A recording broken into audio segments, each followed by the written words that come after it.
आज हम जीव विज्ञान के एक बहुत ही बुनियादी पर शायद सबसे गहरे सवाल पर बात करने वाले हैं। हाँ, कि जीवन आखिर है क्या। बिल्कुल। सुनने में कितना आसान लगता है ना। हाँ, पर इसका जवाब देना वो उतना सीधा नहीं है। अक्सर परिभाषाएं बहुत क्या कहते हैं तकनीकी हो जाती हैं। सही कहा। तो आज हमने सोचा कि कुछ ऐसे जरूरी विचारों को टटोलते हैं, समझते हैं, जो हमें जीवन की गुत्थी सुलझाने में थोड़ी मदद करें। हाँ, बिल्कुल। और आज हम 5 ऐसे मुख्य विचारों पर फोकस करेंगे जिन्होंने हमारी समझ को, मतलब जीव विज्ञान की समझ को बदला है। अच्छा, कौन कौन से हैं वो 5 विचार? पहला तो है कोशिका का विचार, लाइफ की सबसे छोटी यूनिट। दूसरा, जीन का आइडिया, जो गुणों को एक पीढ़ी से दूसरी तक ले जाता है। तीसरा, प्राकृतिक चयन से विकास यानी एवोल्यूशन, कि जीवन समय के साथ कैसे बदलता है। चौथा, जीवन को केमिस्ट्री के नजरिए से देखना, कि अंदर क्या चल रहा है केमिकली। हाँ, कि जीवित चीजें आखिर काम कैसे करती हैं। और पांचवा, और ये भी बहुत दिलचस्प है, जीवन को सूचना या इंफॉर्मेशन के रूप में समझना। सूचना मतलब डेटा? हाँ, एक तरह से, कि जीव जानकारी का इस्तेमाल कैसे करते हैं। ये सब जीव विज्ञान की, आप कह सकते हैं, नींव हैं, और इन्हें समझने से हमें जीवन कैसे चलता है उसकी एक साफ तस्वीर मिलेगी। बढ़िया। तो कहाँ से शुरू करें, कोशिका से? हाँ, कोशिका से ही शुरू करते हैं। ठीक है। तो कोशिका इतनी मौलिक क्यों है? इसे जीवन का आधार क्यों मानते हैं? देखिए, कोशिका वाकई बुनियाद है। मतलब ये वो सबसे छोटी चीज है जिसे हम बिना किसी शक के बिल्कुल साफ तौर पर जिंदा कह सकते हैं। सबसे छोटी? हाँ, ये सिर्फ ढांचा ही नहीं बनाती, ये सारे काम भी करती है। मतलब ये वो सबसे सरल इकाई है जो जीवन के सारे लक्षण दिखाती है। ये बढ़ सकती है, खुद को बांट सकती है, अपनी जैसी और बना सकती है, यानी प्रजनन कर सकती है। अच्छा, यानी एक अकेली कोशिका, जैसे कोई बैक्टीरिया है, वो भी अपने आप में पूरा जीवन है, वो सारे लक्षण दिखाता है। बिल्कुल, हाँ बिल्कुल। इसीलिए कोशिका को जीवन का परमाणु भी कहा गया है, एटम ऑफ लाइफ। सबसे छोटी इकाई जिसमें जीवन के सारे गुण हों। हर जीवित चीज, चाहे वो हम इंसान हो, कोई बड़ा सा पेड़ हो या छोटा सा कीड़ा, या तो वो खुद एक कोशिका है, जैसे अमीबा या बैक्टीरिया। सही, या फिर वो बहुत सारी कोशिकाओं का एक समूह है जो एक साथ मिलकर काम करती हैं, जैसे हम लोग हैं। हाँ, और ये सोचना भी बड़ा कमाल का है कि हम सबकी शुरुआत भी तो कभी न कभी एक ही कोशिका से हुई थी। हाँ, वो फर्टिलाइज्ड एग है ना, माँ के शरीर में। बिल्कुल, एक निषेचित अंडाणु। ये तो सच में सोचने वाली बात है कि हम सब इतने जटिल एक कोशिका से शुरू हुए। अच्छा, इन कोशिकाओं को सबसे पहले देखा कब गया था? क्या हमेशा से इनके बारे में पता था हमें? नहीं, इन्हें देखने के लिए माइक्रोस्कोप की जरूरत पड़ी। पहली बार रॉबर्ट हुक नाम के एक साइंटिस्ट थे, 1660 के दशक में ऑक्सफोर्ड में। उन्होंने इन्हें देखा था 1660 में? अच्छा। हाँ, उन्होंने अपने बनाए एक साधारण से माइक्रोस्कोप से पेड़ की छाल देखी थी, कॉर्क जिसे कहते हैं, उसका पतला सा टुकड़ा। कॉर्क? उसमें क्या देखा उन्हें ऐसा? उन्हें ना मधुमक्खी के छत्ते जैसे छोटे छोटे खाने या कमरे जैसे स्ट्रक्चर दिखे, बिल्कुल खाली डिब्बों की कतारें जैसी। अच्छा, खोखले कमरे। हाँ, इन्हीं डिब्बों को उन्होंने सेल नाम दिया।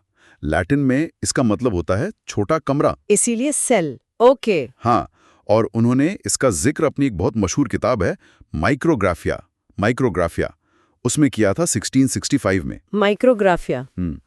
ये वैसा ही अनुभव रहा होगा। आप सोचिए, जैसा हम स्कूल में कभी प्याज की झिल्ली को माइक्रोस्कोप में देखते हैं। हाँ, वो बैंगनी रंग की दिखती है। बिल्कुल, एक पूरी नई दुनिया नजर आ जाती है ना।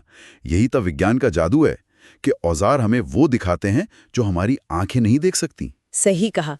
अच्छा, और आपने कहा कि ये कोशिकाएं अपनी जैसी और कोशिकाएं बनाती हैं, तो यहीं से शायद वो विरासत वाला आइडिया आता है कि गुण माता पिता से बच्चों में कैसे जाते हैं, और फिर जीन की बात आती है। बिल्कुल सही, एकदम सही पकड़ा। यहीं से कहानी और दिलचस्प मोड़ लेती है। जीन की समझ की शुरुआत हुई 19वीं सदी में। एक थे ग्रेगर मेंडल। नाम सुना है इनका? हाँ, ये ऑस्ट्रिया में, आज के चेक गणराज्य में ब्रूनो शहर है, वहाँ एक मठ में मंक थे। पादरी थे? और वो जीव विज्ञान पर काम कर रहे थे। हाँ, वो मठ काफी प्रोग्रेसिव था। वहाँ के लोग आसपास के स्कूलों में पढ़ाते भी थे और रिसर्च को भी बढ़ावा देते थे। मेंडल की दिलचस्पी थी मटर के पौधों में। मटर के पौधे क्यों? उन्होंने क्या किया, अलग अलग गुणों वाले मटर के पौधों को आपस में क्रॉस कराया। जैसे लम के पौधे का बौने पौधे से क्रॉस कराया, या बैंगनी फूल वाले का सफेद फूल वाले से, और फिर देखा कि अगली पीढ़ी के पौधे कैसे होते हैं। अच्छा, ये तो क्लासिक एक्सपेरिमेंट है। हाँ। लेकिन उनका तरीका बहुत अलग था उस जमाने के हिसाब से। कैसे? देखिए, मेंडल ने फिजिक्स पढ़ी थी, तो उनका नजरिया था क्वांटिटेटिव, मात्रात्मक। उस समय ज्यादातर बायोलॉजिस्ट बस चीजों को डिस्क्राइब करते थे, उनका वर्णन करते थे। मेंडल ने गिनती की। गिनती की? मतलब उन्होंने गिना कि कितने पौधे लंबे हुए, कितने बौने, कितने पौधों में बैंगनी फूल आए, कितनों में सफेद। उन्होंने देखा कि नतीजे हमेशा एक फिक्स्ड रेशियो में, एक निश्चित अनुपात में आते थे, जैसे 3.1 का अनुपात। 3.1? हर बार। हाँ, लगभग हर बार एक ही तरह का पैटर्न। तो एक फिजिसिस्ट होने के नाते उन्होंने सोचा कि ये जो सरल अनुपात आ रहे हैं, इनके पीछे जरूर कोई बुनियादी नियम होगा। अच्छा, तो क्या नियम निकाला उन्होंने? यहीं से वो आइडिया आया कि गुणों का एक पीढ़ी से दूसरी पीढ़ी में जाना कुछ इकाई कणों पर निर्भर करता है, यूनिटरी पार्टिकल्स, जिन्हें हम आज जीन कहते हैं। जीन? हाँ, उन्होंने कहा कि हर गुण के लिए इन कणों का एक जोड़ा होता है, एक माँ से मिलता है, एक पिता से। ये सोचना ही अपने आप में क्रांतिकारी था उस समय, कि विरासत पार्टिकल्स के रूप में आगे बढ़ती है। और ये सब एक पादरी ने अपने मठ के बगीचे में मटर उगाते हुए खोज निकाला। ये तो कमाल की बात है। लेकिन शायद उनके काम को तुरंत पहचाना नहीं गया था, है ना? दुर्भाग्य से हाँ, उनके काम पर ज्यादा ध्यान नहीं दिया गया। यहाँ तक कि चार्ल्स डार्विन को भी उनका पेपर भेजा गया था, पर शायद उन्होंने उसे पढ़ा नहीं या समझा नहीं, नजरअंदाज कर दिया। फिर करीब 35 साल बाद 1900 के आसपास 3 अलग-अलग साइंटिस्ट ने इंडिपेंडेंटली वैसे ही प्रयोग किए और वही नतीजे पाए। तब जाकर लोगों को मानना पड़ा कि अरे ये सब तो मेंडल पहले ही बता चुके थे। तो उन्हें देर से ही सही श्रेय मिला। हाँ बिल्कुल। आज जेनेटिक्स का, आनुवांशिकी का बड़ा हिस्सा मेंडलिज्म कहलाता है, उन्हीं के सम्मान में। अच्छा, तो ये तो पता चल गया कि जीन जैसी कोई चीज है जो गुणों को आगे ले जाती है, पर ये जीन आखिर बने किस चीज के होते हैं, ये कैसे पता चला? क्या ये भी मेंडल ने बताया? नहीं, ये मेंडल ने नहीं बताया। इसका पता काफी बाद में चला, और ये कहानी भी बड़ी दिलचस्प है। इसका पता चला अमेरिका की रॉकफेलर यूनिवर्सिटी में। ऑसवाल्ड एवरी और उनके कुछ साथी थे। एवरी, इन्होंने क्या किया? उन्होंने बैक्टीरिया पर काम किया, न्यूमोकोकस बैक्टीरिया, जो निमोनिया करता है। बैक्टीरिया से जीन का राज कैसे खुला? ये तो और भी अनोखा है। हाँ, उन्होंने देखा कि इस बैक्टीरिया की 2 किस्में होती हैं। एक की सतह चिकनी होती है, स्मूथ, वो बीमारी फैलाती है। दूसरी की सतह खुरदरी होती है, रफ, वो बीमारी नहीं फैलाती। अच्छा, स्मूथ और रफ। एवरी ने क्या किया, जो स्मूथ वाली खतरनाक किस्म थी, उससे अलग अलग केमिकल्स निकालें, प्रोटीन, डीएनए, आरएनए वगैरह, और उन्हें रफ वाली किस्म के बैक्टीरिया में डाला। ओके, फिर? तो उन्होंने पाया कि जब उन्होंने एक खास केमिकल डीएनए यानी डीऑक्सीराइबोन्यूक्लिक एसिड को रफ बैक्टीरिया में डाला, तो कुछ रफ बैक्टीरिया स्मूथ में बदल गए और वो भी बीमारी फैलाने लगे। क्या बात है! मतलब डीएनए ही वो चीज थी जो गुणों को बदल रही थी, जेनेटिक मटेरियल। हाँ, यही उनका निष्कर्ष था कि डीएनए ही वो आनुवंशिक पदार्थ है जो जानकारी को एक पीढ़ी से दूसरी पीढ़ी तक ले जाता है। लेकिन मजे की बात यह है कि उस समय ज्यादातर साइंटिस्ट को इस पर यकीन नहीं हुआ। क्यों? ये तो सीधा सबूत लग रहा है। उन्हें लगा कि डीएनए का मॉलिक्यूल बहुत सिंपल है, बस 4 तरह के बेस हैं इसमें। इतनी सारी जटिल जानकारी जो जीवन के लिए जरूरी है, वो इसमें कैसे स्टोर हो सकती है? प्रोटीन ज्यादा कॉम्प्लेक्स लगते थे, उनमें 20 तरह के अमीनो एसिड होते हैं, तो ज्यादातर लोग मानते थे कि जीन शायद प्रोटीन से बने होंगे। अच्छा, तो काफी बहस चली होगी इस पर। हाँ, लेकिन एवरी सही थे और धीरे धीरे और सबूत मिले। तो फिर अगला कदम था डीएनए की बनावट, उसका स्ट्रक्चर समझना, ताकि पता चले कि ये जानकारी रखता कैसे है और कॉपी कैसे होता है। बिल्कुल, और ये काम हुआ अटलांटिक के दूसरी तरफ, इंग्लैंड में, कैम्ब्रिज और लंदन में। इसमें कई लोगों का बड़ा योगदान था। हाँ, वॉटसन और क्रिक का नाम आता है इसमें। हाँ, जेम्स वॉटसन और फ्रांसिस क्रिक कैम्ब्रिज में थे, और लंदन में मॉरिस विल्किंस और रोज़ैलिंड फ्रैंकलिन थी। रोज़ैलिंड फ्रैंकलिन, इनका नाम शायद कम लोग जानते हैं। हाँ, लेकिन उनका काम बहुत जरूरी था। उन्होंने डीएनए की एक्सरे क्रिस्टलोग्राफी तस्वीरें ली। ये एक तकनीक है जिससे मॉलिक्यूल के अंदर एटम्स की अरेंजमेंट का पता चलता है। एक्सरे तस्वीरें डीएनए की? हाँ, और उनकी ली हुई एक खास तस्वीर जिसे फोटोग्राफ 51 कहते हैं, उसने बहुत अहम सुराग दिए। वॉटसन और क्रिक ने उस तस्वीर और बाकी डेटा का इस्तेमाल करके डीएनए का वो मशहूर डबल हेलिक्स मॉडल बनाया। डबल हेलिक्स यानी दोहरी कुंडली, जैसे घुमावदार सीढ़ी? बिल्कुल, आप इसे एक मुड़ी हुई घुमावदार सीढ़ी की तरह सोच सकती हैं। तो ये सीढ़ी जैसी बनावट ये काम कैसे करती है? इसका क्या मतलब है? ये बनावट ही इसकी सारी खूबी है। जीनियस डिजाइन है ये प्रकृति का। सीढ़ी के जो दोनों किनारे हैं वो शुगर और फॉस्फेट के मॉलिक्यूल से बने होते हैं, और बीच के जो डंडे हैं, हाँ, वो किससे बने? वो बने होते हैं क्षार युग्मों से, बेस पेयर्स। 4 तरह के क्षार होते हैं, जैसे मैंने कहा था, A adenine, T thymine, G guanine और C साइटोसिन। ATGC। हाँ, और खास बात यह है, यही सबसे बड़ा राज था कि A हमेशा सिर्फ T से जुड़ता है और G हमेशा सिर्फ C से। हमेशा A सिर्फ T से, G सिर्फ C से। हमेशा हाइड्रोजन बॉन्ड से जुड़ते हैं ये। A और T के बीच 2, G और C के बीच 3। अच्छा, AT और GC की पक्की जोड़ी। हमेशा। इसके क्या मायने फिर? इसके 2 बहुत बड़े मतलब हैं, बहुत गहरे। पहला, सूचना का भंडारण, इंफॉर्मेशन स्टोरेज। कैसे? सीढ़ी के एक तरफ जो अक्षरों का क्रम है, सीक्वेंस है, जैसे मान लीजिए AGGTCA, ये एक कोड की तरह है। हाँ। जैसे कंप्यूटर में 0 और 1 का कोड होता है ना, हाँ, बाइनरी कोड। वैसे ही ये 4 अक्षरों का कोड है। हाँ। इसमें जीवन की सारी जानकारी लिखी है, कैसे प्रोटीन बनेंगे, कब बनेंगे, कोशिका कैसे काम करेगी, सब कुछ। ये जानकारी जमा करने का एक बेहद स्टेबल और कारगर तरीका है। हाँ। सोचिए, हम आज डिजिटल युग की बात करते हैं। जीवन ने अरबों साल पहले डिजिटल स्टोरेज का आविष्कार कर लिया था। अरबों साल पहले डिजिटल स्टोरेज, ये तो कमाल की बात है। अच्छा, ये तो हुआ पहला मतलब। और दूसरा मतलब है सटीक नकल बनाना, रेप्लिकेशन। नकल मतलब कॉपी करना। हाँ, जब कोशिका को बंटना होता है, डिवाइड करना होता है, तो ये डीएनए की सीढ़ी बीच से खुल जाती है, जैसे जिप खुलती है ना। हाँ। वैसे ही ये दोनों लड़ियां अलग हो जाती हैं। अब हर आधी लड़ी, हर पुराना आधा हिस्सा एक सांचे का काम करता है, एक टेम्पलेट का। टेम्पलेट कैसे? क्योंकि नियम पक्का है, A सिर्फ T से जुड़ेगा, G सिर्फ C से। तो कोशिका क्या करती है, हर पुराने आधे हिस्से के सामने उस नियम के हिसाब से नए खार लाकर जोड़ देती है। पुराने A के सामने नया T, पुराने G के सामने नया C वगैरह। अच्छा, तो हर पुरानी आधी सीढ़ी से एक पूरी नई सीढ़ी बन जाती है। बिल्कुल। और इस तरह एक डीएनए मॉलिक्यूल से 2 हूबहू एकदम एक जैसी कॉपी बन जाती हैं। यही विरासत का आधार है। इसी तरह जानकारी सटीक रूप से अगली पीढ़ी में जाती है जब कोशिका बढ़ती है या प्रजनन होता है। और ये नकल बिल्कुल सटीक होनी चाहिए, है ना? जी। वरना गड़बड़ हो जाएगी। हाँ, ज्यादातर समय ये नकल अविश्वसनीय रूप से सटीक होती है। हमारी कोशिकाओं में प्रूफ रीडिंग मैकेनिज्म भी होते हैं जो गलतियों को ढूंढकर ठीक करते हैं। प्रूफ रीडिंग भी? वाह। हाँ। लेकिन फिर भी कभी-कभी गलतियां रह जाती हैं, जिन्हें उत्परिवर्तन या म्यूटेशन कहते हैं। म्यूटेशन? और अगर ये गलतियां जरूरी जीन में हों तो वो ठीक से काम नहीं कर पाएगा और कोशिका या जीव को नुकसान हो सकता है। कई बीमारियां इसी वजह से होती हैं। लेकिन आपने कहा ज्यादातर समय सटीक होती है, मतलब कभी-कभी गलतियां होती हैं? हाँ, होती है। और शायद यही गलतियां विकास के लिए जरूरी हैं। यहीं से हम तीसरे विचार पर आते हैं, प्राकृतिक चयन वाले पर। बिल्कुल सही पकड़ा, क्या बात है। यही पर कहानी और गहरी और मैं कहूँगा खूबसूरत हो जाती है। डीएनए नकल में ये जो कभी कभार होने वाली छोटी मोटी गलतियां आए, ये जो म्यूटेशंस हैं, यही विकास का कच्चा माल है, रॉ मटेरियल। कच्चा माल। हाँ, और ये हमें चार्ल्स डार्विन के उस शानदार विचार तक ले जाता है, प्राकृतिक चयन द्वारा विकास, नेचुरल सिलेक्शन।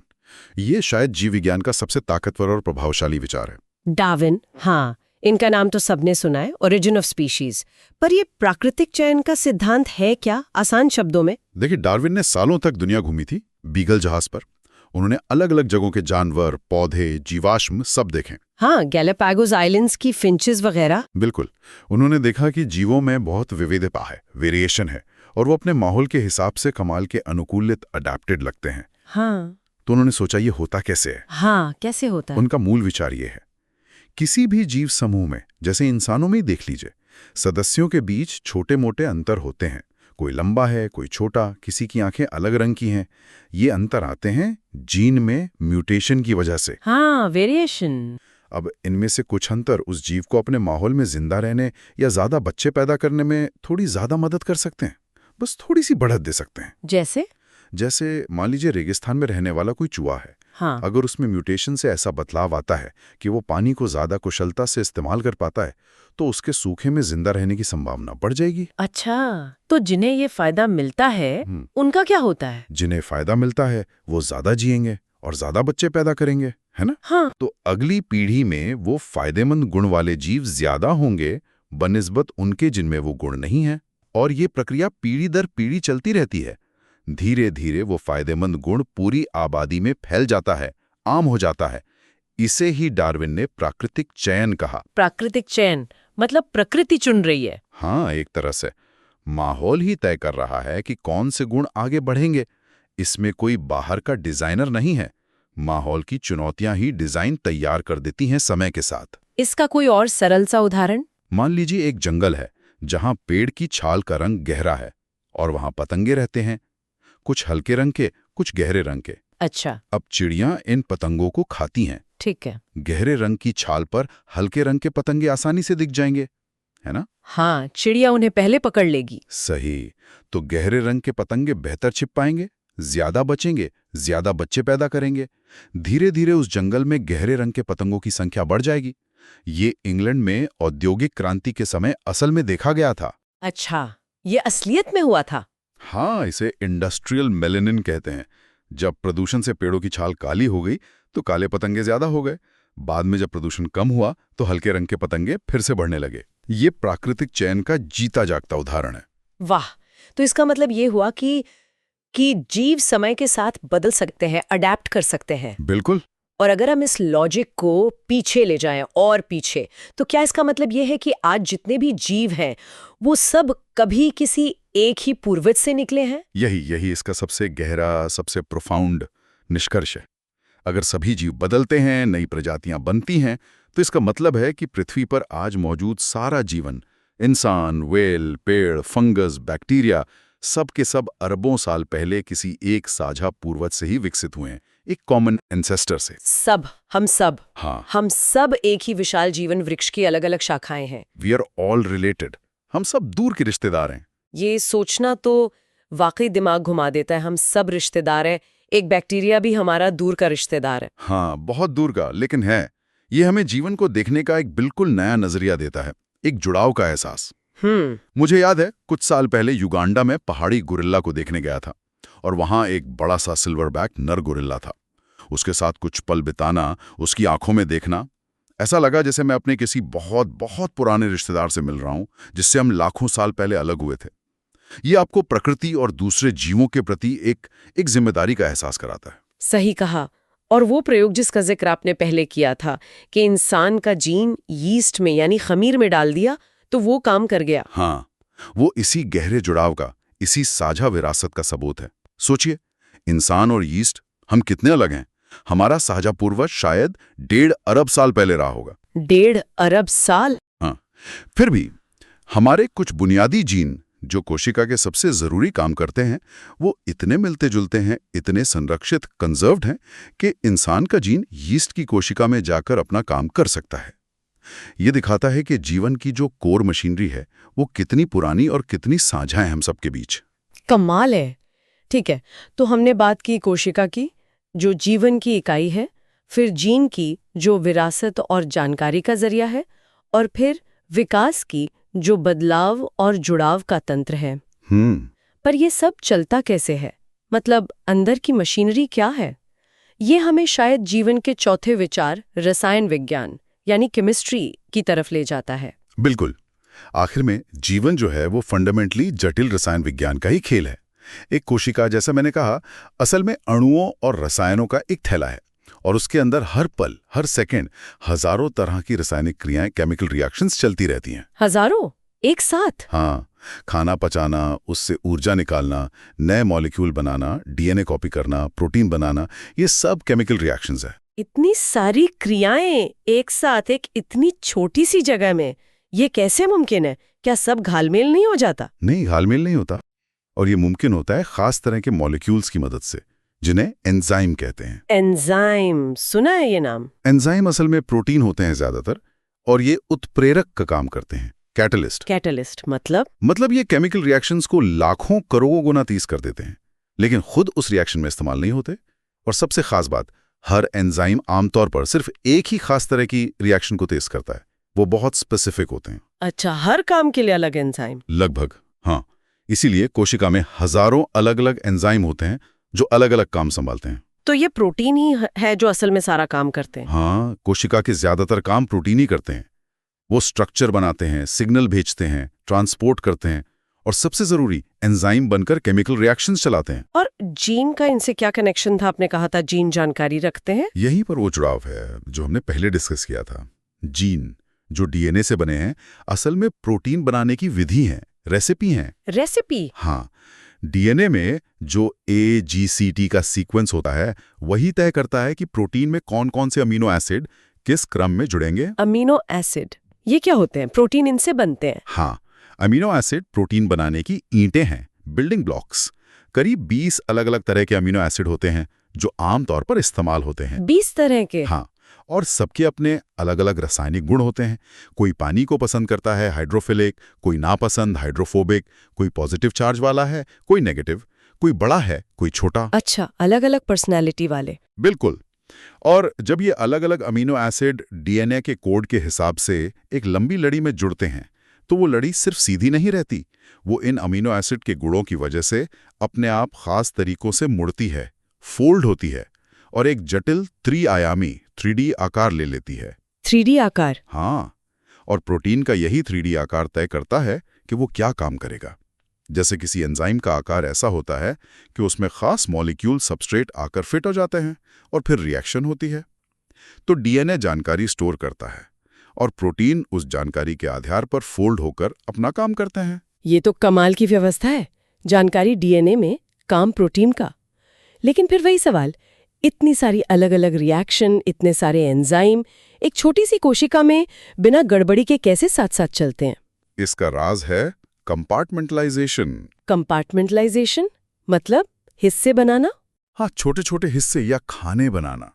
हमारी कोशिकाओं, यूकैरियोटिक कोशिकाओं के अंदर झिल्लियों, मेम्ब्रेन्स से घिरे कई छोटे छोटे डिब्बे या अंग होते हैं। जैसे माइटोकॉन्ड्रिया है, जिसे सेल का पावर हाउस कहते हैं। हाँ, ऊर्जा बनाता है। या केंद्रक है, न्यूक्लियस, जहां डीएनए सुरक्षित रहता है। एंडोप्लाज्मिक रेटिकुलम है, गोल्जी बॉडी है, बहुत सारे हैं। तो इन अलग अलग डिब्बों का क्या फायदा है? हर डिब्बे का अपना अलग माहौल होता है, अपनी अलग पीएच हो सकती है, अपने खास एंजाइम और मॉलिक्यूल हो सकते हैं। इससे क्या होता है कि अलग अलग तरह की केमिकल रिएक्शंस जो शायद एक दूसरे के लिए नुकसानदेह हों या एक दूसरे में दखल दें, वो अलग अलग डिब्बों में आराम से एक साथ चल पाती हैं। अच्छा, जैसे एक फैक्ट्री में अलग अलग डिपार्टमेंट होते हैं, कहीं कटिंग हो रही है, कहीं सिलाई, कहीं पैकिंग। व्यवस्थित, हाईली ऑर्गेनाइज्ड केमिकल फैक्ट्री की तरह है। जब हम ताकतवर माइक्रोस्कोप से कोशिका के अंदर की ये स्ट्रक्चर देखते हैं तो हम असल में इन्हीं छोटे छोटे रासायनिक कारखानों और उनके विभागों को देख रहे होते हैं। वाह, ये तो कमाल का ऑर्गेनाइजेशन है। यानी कोशिका एक सुपर एफिशिएंट केमिकल फैक्ट्री है। लेकिन क्या जीवन सिर्फ यही है, केमिकल्स और रिएक्शंस, या इसमें वो पांचवा पहलू भी है जिसकी बात आपने शुरू में की थी, सूचना का? हाँ, और ये पहलू शायद उतना साफ साफ ना दिखे, लेकिन ये उतना ही बल्कि शायद उससे भी ज्यादा जरूरी है। जीवन सिर्फ रसायनों का अंधाधुंध खेल नहीं है, ये सूचना, इंफॉर्मेशन का प्रबंधन भी है। सूचना का प्रबंधन, इंफॉर्मेशन मैनेजमेंट, इसका क्या मतलब है जीवन के संदर्भ में? आप किसी भी जीवित चीज को देखिए। मान लीजिए एक हिरन जंगल में घास चर रहा है। वो अपने आसपास के माहौल से लगातार जानकारी ले रहा है, आवाजें सुन रहा है, गंध ले रहा है, देख रहा है। अगर उसे किसी शिकारी की आहट मिलती है तो वो भाग जाएगा। हाँ, उसने जानकारी ली, उसे प्रोसेस किया, खतरे का सिग्नल, और उस पर प्रतिक्रिया दी, भागना। ये लगातार जानकारी लेना, उसे समझना और उसके हिसाब से अपने व्यवहार को बदलना, यही सूचना का प्रबंधन है। ये सिर्फ जिंदा रहने के लिए नहीं, बल्कि खाना ढूंढने, साथी ढूंढने, हर काम के लिए जरूरी है। ये तो ठीक है, ये तो बड़े जीवों की बात हुई। पर एक अकेली कोशिका जैसे बैक्टीरिया, वो कैसे सूचना मैनेज करती है? कोशिका के स्तर पर भी ये लगातार चलता रहता है। पहली बात तो जैसा हमने देखा, डीएनए खुद ही जानकारी जमा करने का एक अद्भुत डिजिटल तरीका है, AGCT का सीक्वेंस। हाँ, वो तो है। ये जानकारी प्रोटीन बनाने के लिए इस्तेमाल होती है, जो फिर केमिकल काम करते हैं। ये हुआ जानकारी का एक फ्लो, डीएनए से आरएनए, आरएनए से प्रोटीन। इसे सेंट्रल डॉग्मा कहते हैं। Central dogma. लेकिन बात यहीं खत्म नहीं होती। कोशिकाएं सिर्फ डीएनए की जानकारी को पढ़ती ही नहीं हैं, वो अपने अंदर और बाहर के माहौल से भी लगातार जानकारी इकट्ठा करती हैं। और उस जानकारी का इस्तेमाल अपने काम को कंट्रोल करने के लिए करती है? रेगुलेट करने के लिए। कंट्रोल करने के लिए। कैसे? इसके कई तरीके हैं। एक बहुत आम तरीका है फीडबैक लूप्स, खास तौर पर नेगेटिव फीडबैक। नेगेटिव फीडबैक, ये क्या होता है? मान लीजिए कोशिका एक जरूरी मॉलिक्यूल बना रही है, कह लीजिए अमीनो एसिड X। इसे बनाने के लिए कई एंजाइम काम कर रहे हैं जो जीन से बनते हैं। ठीक है। अब अगर कोशिका में X की मात्रा जरूरत से ज्यादा हो जाती है तो ये X मॉलिक्यूल खुद जाकर उस पहले एंजाइम को, जो इसे बनाने की प्रक्रिया शुरू करता है, रोक देता है। या उस जीन को बंद करने का सिग्नल भेजता है जो उस एंजाइम को बनाता है। अच्छा, मतलब प्रोडक्ट खुद ही अपनी फैक्ट्री को बंद करवा देता है जब वो ज्यादा हो जाता है। बिल्कुल, इसे नेगेटिव फीडबैक कहते हैं। जब एक्स का लेवल फिर से कम हो जाता है तो वो रुकावट हट जाती है और प्रोडक्शन फिर से शुरू हो जाता है। ये ठीक वैसा ही है जैसे हमारे घरों में एसी का थर्मोस्टैट काम करता है।